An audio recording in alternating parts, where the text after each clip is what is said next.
Good morning, folks. How are you doing? Welcome back to Football Digest Daily. My name is Nyash. I hope you're having a good Wednesday. Hump Day is upon us. It can only mean one thing, by the way. Leo kuna game bigi sana, Kenya versus Comoros, going down at Kasarani from 7 p.m. East African time. I can't wait for that one. You can catch it live on KBC. From 7 p.m. Of course, you can also listen or tune in to it live on Milele FM. They're going to be broadcasting that game too. It's going to be one heck of a game, by the way, because if Kenya wins that game, we go top of the group, and Comoros are the top team right now in that group. So if you beat them, yeah, we can stand a chance of being top of that group. And then, of course, I think these guys will be going to play them sometime later on, if I'm not wrong. So it's going to be a very interesting match. I'm looking forward to it. Yesterday, we had an e-sports match between, Wanyama and Origi. The first time ever we were having an e-sports game pitting two national team players. It has never happened before. Yeah, all organized, of course, by FKF, Scope Markets, and MadGo TV. I enjoyed the session, to be honest. You can catch it live by there. You can catch the video. If you didn't watch it, you can catch it on Harambee Stars Facebook page. I really enjoyed everything. The setup, the commentary. John Ribia amepiga kazi pale. Ribia amepiga kazi nzuri sana commentate your game alongside Mawano.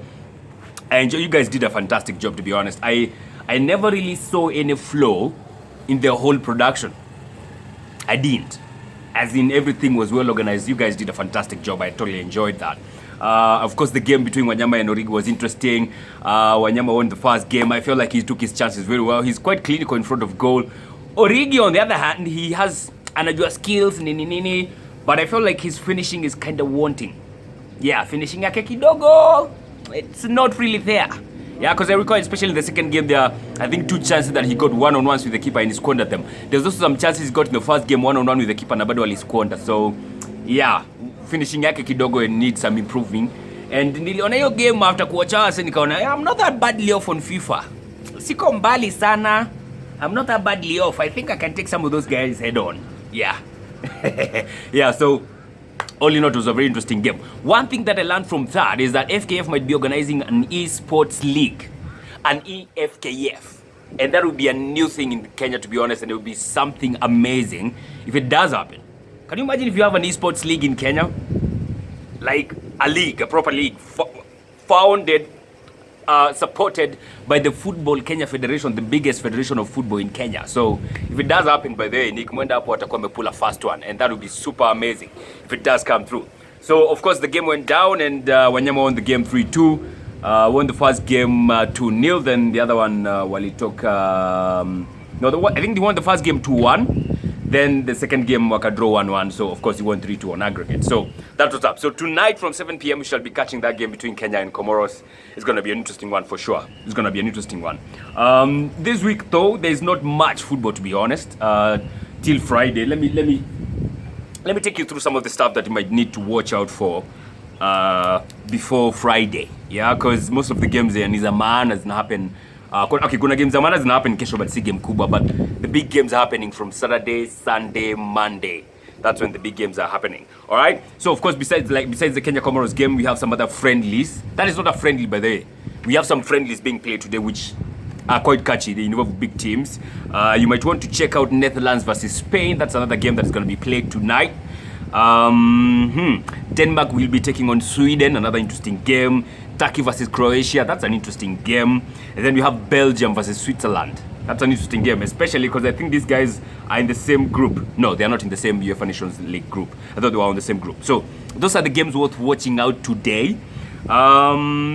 For tomorrow, Thursday, we have some Euros qualification playoffs final. So I recall the last time we were talking about Nations League, niliongea kuhusu some playoffs for sports for Euro 2021, yeah? So the finals for those playoffs are going down Thursday, tomorrow, and they shall be like this, yeah?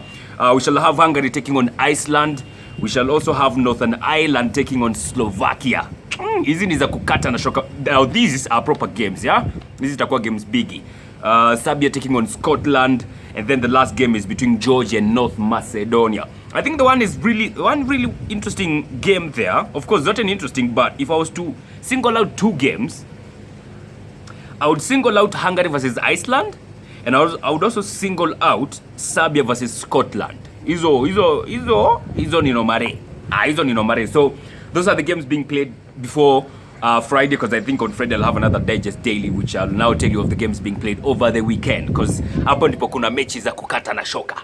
Yeah, it's gonna be interesting then. So that's what's up, man. I don't have much to say, to be honest, today. Of course, no club football, no much international football happening between since Monday, so honestly, there's not much to talk about. If I was to give an extra digest, though, yesterday we had Arsenal taking on, what did we call this team?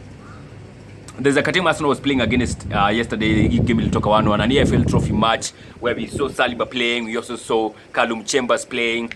You know, it got me thinking, like, I really hope Ateta is grooming Saliba to come back to the games, man, because I'll be honest, and I will be honest, mi napenda Saliba sana. I was super excited when we signed Saliba, yeah?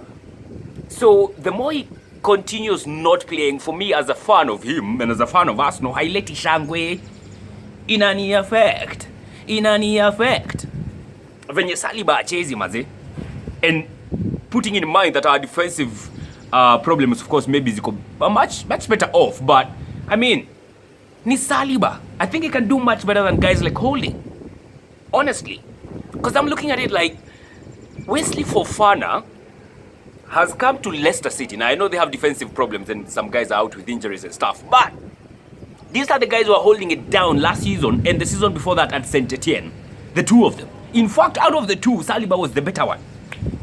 Let me tell you how good Saliba is. When you're looking at guys, teenagers, if you were to put a world best 11 of teenagers, of course you'd put Haaland there, right? You'd most probably put Akina Ansu Fati. You would put who else? Who else is causing Akina Alphonso Davies, right? Let me tell you one guy who was put in the European 11 of the youngest footballers around. When you're looking for centre backs, one of the guys who was there was William Saliba. He's that good. He is that. Wesley Fofana was not there. William Saliba was.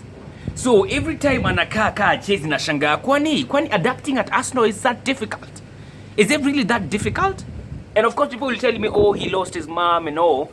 I know mourning takes a lot of time, I guess, and I imagine. But his mom died in May. Bro, tuko how many months since May? 5 months since May, if not 6 now. 5 months is a long time. And the Mandem was even involved in a friendly game for us. So, sijui kwa nini Saliba haonekani anywhere. I don't get it. Wesley Fofana has come, hit the ground running, he's causing havoc at Leicester City. So, Saliba, kwani ni nini? Ni nini Fofana aliona Leicester, yenye ni so easy for him to settle down, adapt, hit the ground running, yenye Saliba hawezi huku na tuko na shida. Luis was out. But instead of putting Saliba in, we opted to bring a guy who was coming from the injury, from treatment room, called Holding, to come back. It's okay. But, I mean, Saliba is not even featuring in the Europa League. He's not even featuring in the Carabao Cup matches. So, what's form ni gani? Form ni gani? So, vituka hizo, me personally, as a Saliba fan, as an Arsenal fan, I really honestly want to see Saliba in action. Because I reckon, ile time tuli sign Saliba na tuka sign Gabriel, I was like, this is it. We have found our defensive solution. Yeah, Saliba and Gabriel, match made in heaven, maze. I love Saliba as much as I love Gabriel. I was excited like crazy when you signed Gabriel. And I was excited just the same when you signed Saliba. So when Saliba is not playing, kidogo inani affect. So sijui form ni gani yenye Ateta anacheza nayo, but man, I honestly hope. I mean, because I'm sure he's gonna ring some changes, you know, once we get back to the game. Because if he doesn't, after he said how badly those guys perform and he does not make any changes, I'll be surprised. I will be surprised. So for me, Saliba, I want to see him coming back. I don't get why he's taking so long to be featured in. I don't get it. When I see Wesley Fofana, you know, I actually had to check if Wesley Fofana was English. Just maybe he's better communicating than Saliba. Dude is freaking French. So there's no difference between him and Saliba, honestly. The only difference is Saliba lost his mom maybe 5 months ago. That's the only difference. So I don't get why Saliba is not being integrated into our squad when we know he's much better than Holding, he's much better than Akina Mustafi, he's much better than so many other guys we have there. If you are to rank our top defenders, of course, unaanza na Gabriel. I would go maybe then it's a contention between Luis and Saliba because Luis is so inconsistent. But Luis is good with his ball playing skills and stuff. But mi nataka tu kuona Saliba mahali akicheza. And that is my extra digest as far as William Saliba goes. Tomorrow, or the next time I do a digest daily, I'll share my thoughts on William and what I think about him, and maybe how we can incorporate him and how we can maybe put him down and put him out of the starting lineup moving forwards, alongside likes of Lacazette. Niliona Pepe jana alisema is not that happy at Arsenal because the coach tells him to put in 100% in training, which he does, and then anapata kwa bench in the starting lineup, so he didn't like that much. So yeah, still something to talk about there. And that's what's up. All right, that's all for now, folks. Have a fantastic day. God bless and take care.